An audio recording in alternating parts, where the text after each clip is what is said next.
मी वावरामध्ये गेले होते भेंडीला पाणी भरण्यासाठी ना. आज तर खूपच ऊन होतं. पण आता असं मला समजलं की रूममध्ये असल्यावर ऊनच लागत नाही आणि इकडं रोजच ऊन असते. आणि पाटामध्ये मी पाळी पण नव्हती ठेवत कारण की ते क्रॉक्स घातले होते त्याच्यामध्ये पाणी शिरत होतं आणि खडे पण. इकडं ह्या साईडला सगळे भाज्या वगैरे लावली होती मम्मीनी, म्हणजे मम्मीला घरी पण स्वयंपाक करण्यासाठी होईल आणि आम्हाला पण भाजी वगैरे न्यायला होईल, त्याच्यामुळे सगळ्याच भाज्या लावलेल्या आहे मम्मीने एका साईडला. नंतर मग आमचं हे वावर भरून झालं होतं. दुसऱ्या वावरामध्ये पाणी घ्यायचं होतं, तर बँड आवळून घेतलं हे आणि पानं खरं घेऊन मी दुसऱ्या वावरामध्ये गेले. इकडं पाणी भरता भरता इकडं आले होते मम्मी यांच्याकडं.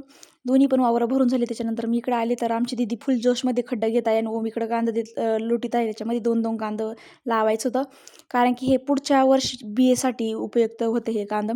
आमच्या 4 जणांची टीम आहे. आम्ही इकडं कांदा लावत आहे आणि तिकडे पप्पा वावर ओढीत आहे कारण की परत आम्हाला शुक्रवार शनिवारी कांद्याची लागवड करायची आणि हे फक्त ढेंगळ्यासाठी कांदा लावत आहे आम्ही. अशा प्रकारे आम्ही ना बऱ्याच वेळ इथं थांबलो आणि आम्हाला पार लईच लेट झालं होतं कारण दिवस मावळून गेला होता. आम्ही 4 जण असून पण काही उपयोग नाही कारण की आमचं लई स्लो काम चालू होतं. पप्पांनी इकडे वावर ओढून पण झालं, दुसऱ्या वावरामध्ये पण गेले होते. पप्पा म्हणले जाऊ दे आता. फायनली पप्पा आले आमच्या काम करू लागले तेव्हा आमचं पटकन झालं. रात्री ओमच्या बड्डेचा केक कापायचा होता तर मस्तपैकी केक आणला होता रसमलाई फ्लेवरचा आणि तो माझा खूप फेवरेट आहे. दीदी, मी आणि मम्मीने ओवाळून घेतलं. मम्मीने मी पावभाजी केली होती तर सगळ्यांनी जेवण वगैरे केलं आणि अशा प्रकारे आमचा बड्डे सेलिब्रेशन झालं. आय होप तुम्हाला व्हिडिओ आवडला असेल तर लाईक करा. चला बाय मित्रांनो, भेटूया आपण उद्याच्या ब्लॉगमध्ये.